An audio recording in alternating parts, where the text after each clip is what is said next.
स्वागत है आपका न्यूज निवारण टीवी पर। इस वक्त मैं मौजूद हूं आईएमए हॉल में। इंडियन मेडिकल एसोसिएशन के माध्यम से आज देश भर में तमाम डॉक्टर्स कार्य से विरत रहे और जुलूस के रूप में तमाम डॉक्टर्स कलेक्ट्रेट पहुंचे, जिसके बाद अपना ज्ञापन पत्र सौंपा। और खास तौर से ये देश भर में क्यों हो रहा है आपको मालूम है। जिस तरीके से पश्चिम बंगाल में जघन्य अपराध हुआ, उस अपराध को लेकर पश्चिम बंगाल की सरकार पर थूथ हो रही है। लेकिन डॉक्टर्स ने क्या कुछ यहाँ पर मांगे की हैं, किस तरीके से पूरे इस अभियान को आगे चलाने की यहाँ पर तैयारी की जा रही है। और आज गोष्ठी में कई मुद्दों को उठाया गया, खासतौर से उन मुद्दों को जिनसे इस तरह की घटनाएं जो है होती है। और शराब का खासतौर से एक मुद्दा रहा, जो एक प्रचलन बन चुका है युवाओं के अंदर कि शराब पिएंगे तो पैशन रहेगा, स्टैंडर्ड रहेगा। और कहीं ना कहीं शराब उन तमाम घटनाओं की जननी है जो समाज में कहीं ना कहीं देश को झंझोर कर रख देती है। मेरे साथ इंडियन मेडिकल एसोसिएशन मेरठ के अध्यक्ष हैं बातचीत करने के लिए। सर, स्वागत है सबसे पहले आपका न्यूज निवारण टीवी पर। मैं डॉक्टर संदीप जैन, मैं अध्यक्ष हूँ आईएमए मेरठ ब्रांच का। जैसा कि अभी आपको बताया गया कि आज ये बहुत वर्षों बाद ऐसा हुआ है कि आज पूरा भारत में जितने भी हमारे चिकित्सक हैं एलोपैथिक आईएमए मेडिकल एसोसिएशन, इनमें सभी ने आज एक विरोध या प्रोटेस्ट सारे लोगों के सामने रखा है इन द फॉर्म कि आज हमने अपनी ओपीडी सुविधाएं पूरे भारतवर्ष में विड्रॉ करी, सस्पेंडेड करी हैं। और सभी लोग बहुत दिल से व्यथित हैं कि इस तरह की जो एक घृणित घटना जो वेस्ट बंगाल में हुई है, जिसमें कि एक second year medical student, PG student के साथ में गैंग रेप हुआ और उसके बाद उसकी हत्या कर दी गई, निर्मम हत्या कर दी गई। और उसके बाद भी अभी तक कोई ऐसी कार्रवाई, ठोस कार्रवाई नहीं हुई है। इसका विरोध सभी के दिल में है और इसलिए आज पूरे हिंदुस्तान में, पूरे भारतवर्ष में सभी चिकित्सकों ने ओपीडी का बहिष्कार किया है। और मेरठ में भी आज बहुत ही अच्छा प्रदर्शन रहा। 500 डॉक्टर्स का एक पूरा जुलूस यहाँ आईएमए से गया और हम लोगों ने कलेक्ट्रेट पहुंच करके वहां पर एक मानव श्रृंखला बनाई और पब्लिक को ये बताया कि किस तरह की ऐसी दुर्घटना हुई है और किस प्रकार से अभी भी सभी डॉक्टर्स को छला जा रहा है, क्योंकि कोई भी ऐसा एक्शन नहीं हुआ है। और ये मामला सिर्फ एक लेडी डॉक्टर का नहीं है, बल्कि समुचित एक जो नारी समाज है उसके लिए एक बहुत बड़ी कलंक की बात हमारे देश के लिए हो गई कि इस तरह की दुर्घटना हुई है। और क्योंकि अब ये विषय सिर्फ भारतवर्ष का नहीं, इंटरनेशनल हो गया, बीबीसी में भी टेलीकास्ट हो गया है, तो इसलिए हम लोगों ने निकाला है। और पूरे भारत में हम लोगों ने डीएम से मिलकर के, यहाँ मेरठ डीएम को भी हमने एक मेमोरेंडम दिया, जिसमें कि हमारी विशेष मांग रही है कि इस तरह के जिन लोगों ने अपराध किया है उनको तुरंत फास्ट ट्रैक कोर्ट से समय सीमाबद्ध तरीके से उस पर जो भी सजा देनी गई है उसको कठोर से कठोर सजा दी जाए। और ये एक ऐसी मिसाल बनना चाहिए कि इस तरह की दुर्घटना कभी भविष्य में ना हो। ये एक ऐसी नजीर होनी चाहिए, हमारी पहली मांग रही। दूसरी मांग ये है कि प्रधानमंत्री को हमने थ्रू डीएम पहुंचाई है कि एक सेंट्रल मेडिकल प्रोटेक्शन एक्ट बनना चाहिए, जिसमें कि कभी भी ऐसी दुर्घटना किसी भी तरीके की, जिसमें कि किसी भी डॉक्टर पे या हॉस्पिटल में अगर इस तरह की दुर्घटना या कोई भी तोड़फोड़ होती है तो उसके अंदर नॉन बेलेबल वारंट्स होते हैं, उसके अंदर 10 साल तक की तुरंत सजा बहुत जल्दी मिलती है। और उसके ये एक सेंट्रल एक्ट होना चाहिए, ना करके जो अभी हमारे प्रदेश स्तर पर ही है और जो कभी लागू होता है कभी नहीं लागू होता।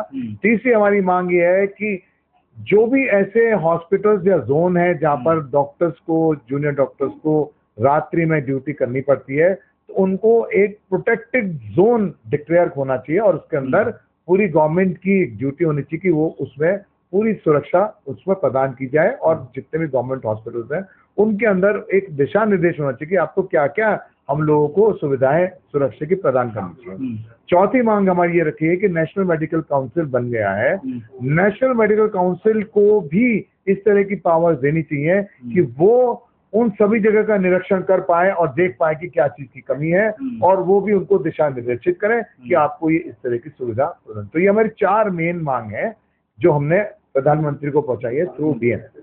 सर, आज के प्रोटेस्ट को देखकर ऐसा लग रहा है कि कहीं डॉक्टर वर्सेस ममता गवर्नमेंट तो नहीं हो जाएगा? ये इसको हम कह सकते हैं एक तरीके से जनता वर्सेस ममता गवर्नमेंट, लेकिन ये अगर किसी भी डॉक्टर वर्सेस ममता, डॉक्टर वर्सेस ममता, मैं समझता हूँ ये किसी भी स्टेट के लिए लागू होता है कि अगर कहीं भी इस तरह का अमानवीय कार्य होता है सबको आना चाहिए। तो ये कोई भी सरकार हो, उसमें ये वेस्ट बंगाल या ममता नहीं है, लेकिन चूंकि हम लोग ये देख रहे हैं, हम लोग ये समझ रहे हैं कि सब कुछ जानते हुए बहुत कुछ बातें क्लियर हैं, बिहाइंड द कर्टेन सबको पता है। सर ये क्या वजह है, अब तक कार्रवाई नहीं हुई है, कौन सी बातें क्लियर हैं वो जानना चाह रहा हूँ। यही मैं क्योंकि देखिए आप, जो ये घटना हुई है उसके अंदर अभी तक कोई भी सॉलिड रूप से स्टेट गवर्नमेंट ने तो कोई काम नहीं करा है, जो भी इन्वेस्टिगेशन हुई है वो बिल्कुल अप्रोप्रिएट नहीं है। और उसके बाद आप देखिए कि सीबीआई का हैंडओवर होने के बाद भी जब सीबीआई वहां पहुंचती है, उसके 2.5 घंटे के अंदर अंदर एक बड़ा हजूम आता है वहां पब्लिक का, 5 से 6 हजार लोगों का हजूम आता है, और जो शांति से वहां डॉक्टर्स जो वहां पर एक प्रोटेस्ट कर रहे होते हैं कि हमें न्याय चाहिए, उनके ऊपर हमला होता है, और उस हमले के बाद वो वहां पे तोड़फोड़ करते हैं, उस हॉस्पिटल में तोड़फोड़ करते हैं, और वहां के स्टाफ से कहते हैं कि घटना कहाँ पर हुई है, दुर्घटना कहाँ पर हुई है, वो रूम कहाँ पर है जहां पर ये दुर्घटना हुई, क्योंकि वो इसी मोटिव से वहां पर आए थे कि हम उस जगह पर जाकर एविडेंस को मिटाएं। और यही कारण है यहाँ पर ममता बनर्जी जो इस समय सीएम है, उन्होंने तो बयान ये दे दिया कि मेरी सरकार को बदनाम करने के लिए विपक्ष का कराया हुआ, इस तरह का जो पेपर्स बता रहे हैं, जो है सोशल मीडिया बता रही है। मुझे नहीं पता किसकी सत्यता है, लेकिन कुछ फोटो जारी किए हैं और सीबीआई से डिमांड की है कि जो एक कल्पिट्स हैं, जिन्होंने तोड़फोड़ किया, मारपीट किया, उनके फोटो स्केच जारी किए हैं कि इन पर कार्रवाई की जाए।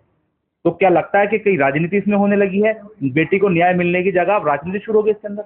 नहीं, ऐसा लगता है कि राजनीति तो हमारे यहाँ जब भी कोई भी काम होता है राजनीति सबसे पहले आ जाती है, परंतु अगर आप शुरू से देखें, यदि आप शुरू से देखें कि उसमें कहा गया है कि एक व्यक्ति है, जबकि जो रिपोर्ट पोस्टमार्टम रिपोर्ट आई है जिसमें कि पेल्विक बोन फ्रैक्चर है, पेल्विक बोन फ्रैक्चर एक व्यक्ति नहीं, 2 व्यक्ति भी नहीं कर सकते कम से कम, कि अगर गैंग रेप ना हो, नहीं हो सकता, पहली बात। दूसरी बात, जो सीमेंट की क्वांटिटी है वो इतनी ज्यादा है कि वो भी कई लोगों की है। तीसरी बात यह है कि सिर्फ एक व्यक्ति के ऊपर कार्रवाई होती है, उसके ऊपर एक्शन होता है, 3 दिन 4 दिन निकल जाते हैं, कोई उसमें ऐसी रिपोर्टिंग नहीं की गई है जो पुलिस ने कार्रवाई की हो। और उसके बाद जो ये एविडेंस मिटाने वाली बात है, ये एक बहुत बड़ा संकेत है कि ये अगर ऐसा किया जा रहा है तो इसका मतलब कहीं ना कहीं सरकार का इन्वॉल्वमेंट है, वरना ऐसा नहीं होना चाहिए था। क्योंकि सॉलिड कार्रवाई अब तक नहीं है। क्या पूरा देश तो सीबीआई के हाथों में है, अब तो उम्मीद की जा सकती है ना? सीबीआई, आपको मालूम है, सीबीआई कई केसेस में पहले भी इन्वेस्टिगेट किया, लेकिन सीबीआई खुद ये कहती है कि जब तक हम लोग पहुंचते हैं, जो लोकल जो नेता है या लोकल गवर्नमेंट है, वो ऑलरेडी इन्वेस्टिगेशन उस चीज को, एविडेंसेस को ऑलरेडी वो मिटा चुके होते हैं, या उसका ऑल्टरेशन कर देते हैं, और वो लोग इस वजह से कई बार खुद निष्कर्ष पे नहीं पहुंच पाए। ये सीबीआई का खुद अपना बयान है। अब मेरा आखिरी सवाल ये है, खासतौर से देखा गया है कि समाज में मेडिकल डॉक्टर्स जो खासतौर से महिला होती हैं, उनके साथ ऐसी कई बार घटना हो चुकी है। इन घटनाओं से बचने के लिए इंडियन मेडिकल एसोसिएशन कुछ प्लान कर रहा है ना सर? देखिए, इंडियन मेडिकल एसोसिएशन अपने अपने लेवल पे सब करती है। जैसे मेरठ की ब्रांच है, मेरठ की ब्रांच ने अपनी एक टास्क फोर्स बना रखी है, और वो टास्क फोर्स इतनी सॉलिड है कि उसने क्षेत्र वाइज हम लोगों ने पुलिस के साथ वो टास्क फोर्स बनाई है, और अगर किसी के साथ में कोई भी दुर्घटना चाहे दिन में हो चाहे रात में हो, तो 10 से 15 मिनट के अंदर अंदर हमारे डॉक्टर्स का ग्रुप इंक्लूडिंग द पुलिस वहां पहुंच जाती है। और हम ये देखते हैं कि अगर संगठन में आपके संगठन नंबर ऑफ डॉक्टर या संगठन स्ट्रांग है, तो वो दुर्घटना होने से पहले हम उसको कंट्रोल कर पाते हैं, और मेरठ में हम लोग सक्षम कर पाते हैं। तो हमारी रिकमेंडेशन थ्रू आउट इंडिया यही है, और ये चल रहा है मुहिम कि हम लोग सबसे पहले अपनी अपनी टास्क फोर्स अपने अपने क्षेत्र में बनाए, पहली बात। दूसरी बात, ऐसे जो वातावरण ना हो पाए, तो उसके लिए सबसे ज्यादा देखा गया कि शराब एक ऐसा फैक्टर देखा गया है कि जो शराब पी करके ही जितने भी आप अपराध देखते हैं वो होते हैं जनरली, क्योंकि शराब पी के जो एक अंदर का इनिबिशन है वो खत्म हो जाता है। जो आपका एक सोच है, जो अच्छी विचार आपके हैं, जो आपको उस घटना को रोकने के लिए आपको रोक सकते थे, लेकिन वो जो आपका इनिबिशन खत्म हो जाता है, अल्कोहल यही काम करता है। तो जब इनिबिशन खत्म हो जाता है, आपके मन में जो भी कोई विचार हो, आप उसको तुरंत करते हैं। तो इसलिए एक अल्कोहल एक बहुत बड़ा फैक्टर है, जो कि हम लोग चाहते हैं कि वो उसको डी प्रमोट करना चाहिए, उसको जहां तक हो उसको बैन भी करना चाहिए। तो हमारी एक बिहार में हो चुकी है सर, उत्तर प्रदेश में क्यों नहीं? उत्तर प्रदेश में क्यों नहीं हो? तो हम भी ये चाहेंगे कि ये अल्कोहल का बैन। कोई संदेश? आखिरी संदेश यही है कि सबसे पहली बात तो है कि हमारे जो हमारे अंदर जो यहाँ पे नॉर्म्स लोगों के अंदर एक संस्कार की बहुत कमी आ गई है। तो सबसे पहले सर्वप्रथम हमको सभी को अपने संस्कारों को इम्प्रूव करना चाहिए। संस्कार इम्प्रूव होंगे तो ऐसी दुर्घटना नहीं होगी। उसके बाद हमारी गवर्नमेंट और हमें खुद इतना स्ट्रांग होना चाहिए कि इस तरह की अगर कोई दुर्घटना हो तो निष्पक्ष तरीके से उस पर कड़ी से कड़ी और तुरंत कार्रवाई होनी चाहिए, जिससे कि एक एग्जाम्पल बने। और तीसरी बात यह है कि इन सब व्यसनों से दूर रहिए। ये सब व्यसन भी आपको इस तरह के जो हम दुर्भाग्यपूर्ण कार्य जो होते हैं वो हम ना करें, इस चीज को उकसाएं। तो हमारे साथ सीनियर डॉक्टर थे, आईएमए मेरठ के अध्यक्ष हैं, और उन्होंने साफ साफ बताया कि किस तरीके से एक संदेश भी दिया कि किस तरीके से संस्कृति जो हमारे देश की है उसको बचाना चाहिए, अपने बच्चों को बेहतर शिक्षा देनी चाहिए, और जो हमारे समाज से निकल कर आते हैं शराब पीने के बाद जो पशुता बाहर आती है, ऐसे लोगों को भी कहीं ना कहीं इन चीजों से बचना चाहिए। समाज खराब होता है और खासतौर से जो महिलाएं हैं उनको निकलने में, काम करने में दिक्कतें होती हैं। तो अब इस खबर पर क्या आगे अपडेट रहेगी, क्या कुछ इंडियन मेडिकल एसोसिएशन या मेरठ मेडिकल एसोसिएशन करने जा रहा है, उस पर भी हम निगाह बनाकर रखेंगे। तमाम अपडेट आपको देते रहेंगे। फिलहाल मुझे दीजिए इजाजत। मैं मनोहर चौहान, न्यूज़ निवारण टीवी। जय हिंद।